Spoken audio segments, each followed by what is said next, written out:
नमस्कार विद्यार्थी मित्रांनो, आपलं स्वागत आहे आपल्या युट्यूब चॅनल IMP फार्मावरती. आपल्याला माहितीच आहे, आपण या ठिकाणी इम्पॉर्टंट क्वेश्चन सिरीज या ठिकाणी डिस्कस करत होतो. आजचा जो आपला सब्जेक्ट आहे तो आहे सोशल फार्मसी, जो की फार्मसी फर्स्ट इयरचा सब्जेक्ट आहे. येणाऱ्या 13 तारखेला या सब्जेक्टचा पेपर आहे. त्याच पार्श्वभूमीवरती आपण त्या सब्जेक्टचे कोणकोणते इम्पॉर्टंट क्वेश्चन आहे आपण या ठिकाणी डिस्कस करणार आहे. तर वेळ वाया न घालवता कोणते इम्पॉर्टंट क्वेश्चन आहे आपण ते डिस्कस करू. इम्पॉर्टंट क्वेश्चन कॅटेगरीच्या मध्ये आपण नंबर 1 ला इम्पॉर्टंट क्वेश्चन ठेवलेला आहे. Write the symptoms, mode of transmission and treatment of tuberculosis. Write the name of positive agent of TB.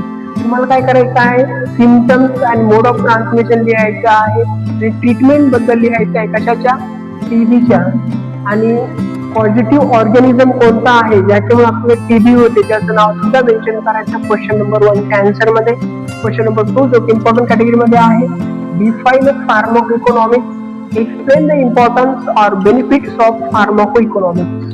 तुम्हाला काय करायचं आहे, फार्माकोइकॉनॉमिक्स ची डेफिनेशन लिहायची आहे आणि इम्पॉर्टन्स आणि बेनिफिट्स ला इन शॉर्ट मध्ये एक्सप्लेन करायचं आहे.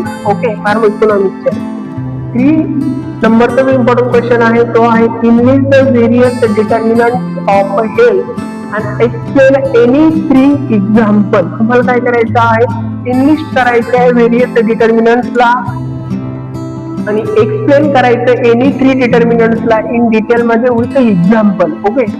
4th नंबरचा इम्पॉर्टंट क्वेश्चन आहे, define health and explain the various dimension of health. तुम्हाला या ठिकाणी हेल्थची डेफिनेशन लिहायची आहे आणि व्हेरियस जे डायमेन्शन आहे हेल्थ मधले ते एक्सप्लेन करायचे आहे इन शॉर्ट मध्ये.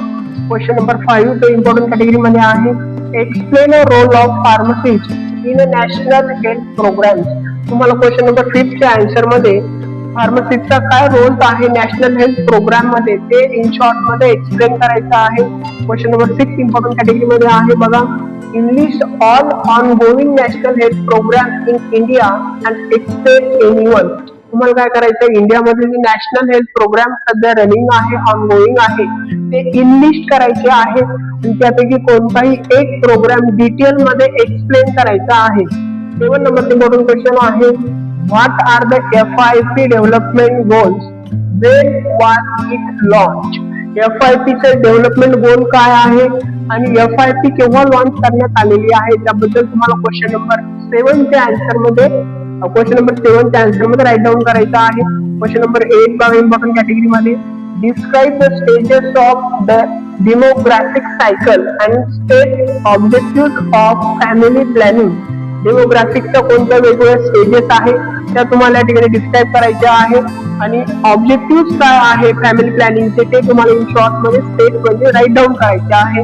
क्वेश्चन नंबर 9 इम्पॉर्टंट कॅटेगरी मध्ये पहा, give the positive agent and clinical presentation for dengue. तुम्हाला काय करायचं, पॉझिटिव्ह एजंट बद्दल माहिती लिहायची आणि क्लिनिकल प्रेझेंटेशन काय आहे डेंग्यूचं ते सुद्धा राईट डाऊन करायचं आहे. क्वेश्चन नंबर 9 च्या आन्सर मध्ये इम्पॉर्टंट क्वेश्चन कॅटेगरी मध्ये 10 नंबरचा क्वेश्चन बघा कोणता आहे, write the symptoms, positive agents, mode of transmission, prevention of AIDS. तुम्हाला काय करायचं, एड्सचे सिम्पटम्स काय आहे, पॉझिटिव्ह एजंट कोणता आहे, मोड ऑफ ट्रान्समिशन काय आहे एड्सचं आणि एड्स झाल्यानंतर आपण त्याला प्रिव्हेंट कसं करू शकतो, या सगळ्या गोष्टी तुम्हाला क्वेश्चन नंबर 10 च्या आन्सर मध्ये राईट डाऊन करायचा आहे.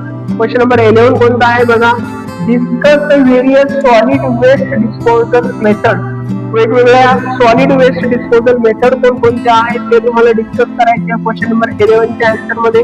क्वेश्चन नंबर 12 बघा कोणता आहे इम्पॉर्टंट कॅटेगरी मध्ये, define noise, write about in effect of noise pollution on health. तुम्हाला या ठिकाणी नॉइजची डेफिनेशन लिहायची आहे आणि write about in effect of noise pollution याच्यावरती राईट अ शॉर्ट नोट तुम्हाला राईट डाऊन करायचे आहे क्वेश्चन नंबर 12 च्या आन्सर मध्ये.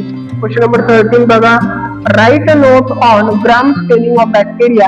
तुम्हाला काय करायचं, ग्राम स्टेनिंग ऑफ बॅक्टेरिया बद्दल right a short note question number 13 च्या आन्सर मध्ये राईट डाऊन करायचे आहे. क्वेश्चन नंबर 14 बघा, what is the malnutrition, write in effect of junk food. Malnutrition काय आहे आणि जंक फूड काय इन इफेक्ट पाहायला भेटतो आपल्याला त्या ठिकाणी इन शॉर्ट मध्ये राईट करायचं आहे. क्वेश्चन नंबर 15 बघा इम्पॉर्टंट कॅटेगरी मध्ये, define epidemiology, explain the term epidemics epidemic and pandemic. तुम्हाला काय करायचं, इपिडेमिओलॉजीची डेफिनेशन लिहायची आहे आणि शॉर्ट मध्ये ह्या ज्या टर्म दिलेल्या आहे 2-3 त्या इन शॉर्ट मध्ये एक्सप्लेन करायचे आहे क्वेश्चन नंबर 15 च्या आन्सर मध्ये. 16 नंबरचा इम्पॉर्टंट क्वेश्चन कोणता आहे बघा, जे की सोशल फार्मसी येणारा पेपर आहे 13 तारखेला, त्यासाठी इम्पॉर्टंट क्वेश्चन आहे 16 नंबरचा. Define family planning, write in a brief about various types of contraceptive method. Family प्लॅनिंगची डेफिनेशन लिहायची आहे. वेगवेगळ्या ज्या टाइप्स आहेत कॉन्ट्रासेप्टिव्ह मेथड त्याबद्दल तुम्हाला ब्रीफ किंवा राईट अ शॉर्ट नोट त्या ठिकाणी लिहायची आहे. क्वेश्चन नंबर 17 इम्पॉर्टंट कॅटेगरी मध्ये आहे बघा, define communicable disease, discuss modes of transmission of communicable disease. तुम्हाला डेफिनेशन लिहायची आहे कम्युनिकेबल डिसीज बद्दल आणि मोड्स ऑफ ट्रान्समिशन जो आहे कम्युनिकेबल डिसीजचा तो इन शॉर्ट मध्ये डिस्कस करायचा आहे क्वेश्चन नंबर 17 च्या आन्सर मध्ये. क्वेश्चन नंबर 18 बघा, what is the microbiology, differentiate between bacteria and virus, give the example of protozoa. तुम्हाला या ठिकाणी मायक्रोबायोलॉजी काय आहे म्हणजे मायक्रोबायोलॉजीची डेफिनेशन त्या ठिकाणी राईट डाऊन करायची आहे. डिफरन्स लिहायचा आहे बॅक्टेरियाचा आणि व्हायरसचा आणि प्रोटोझोआचं एक्झाम्पल त्या ठिकाणी राईट डाऊन करायचं आहे. क्वेश्चन नंबर 19 इम्पॉर्टंट कॅटेगरी बघा, इम्पॉर्टंट कॅटेगरी मध्ये कोणता आहे, define immunity, explain the national immunisation schedule. तुम्हाला त्या ठिकाणी इम्युनिटी काय आहे याची डेफिनेशन लिहायची आहे आणि नॅशनल इम्युनायझेशन काय आहे त्याबद्दल इन शॉर्ट मध्ये एक्सप्लेन करायचं आहे. क्वेश्चन नंबर 20 बघा, इम्पॉर्टंट कॅटेगरी मध्ये कोणता आहे, state what is meant by drug misuse and abuse, also give the prevention and control of drug abuse and misuse. तुम्हाला काय करायचं आहे की ड्रग अब्यूज आणि ड्रग मिसयूज याबद्दल इन शॉर्ट मध्ये माहिती लिहायची आहे आणि आपण कशा पद्धतीने किंवा कोणत्या मेथडचा वापर करून ड्रग अब्यूज आणि ड्रग मिसयूज प्रिव्हेंट करू शकतो त्याबद्दल तुम्हाला इन शॉर्ट मध्ये माहिती लिहायची आहे क्वेश्चन नंबर 20 च्या आन्सर मध्ये. क्वेश्चन नंबर 21 बघा, इम्पॉर्टंट कॅटेगरी मध्ये, define social pharmacy, what is the role of pharmacist in public health. तर सोशल फार्मसीची डेफिनेशन तुम्हाला लिहायची आहे आणि फार्मसिस्टचा काय रोल आहे पब्लिक हेल्थ मध्ये त्याबद्दल तुम्हाला इन शॉर्ट मध्ये माहिती क्वेश्चन नंबर 21 च्या आन्सर मध्ये राईट डाऊन करायची आहे.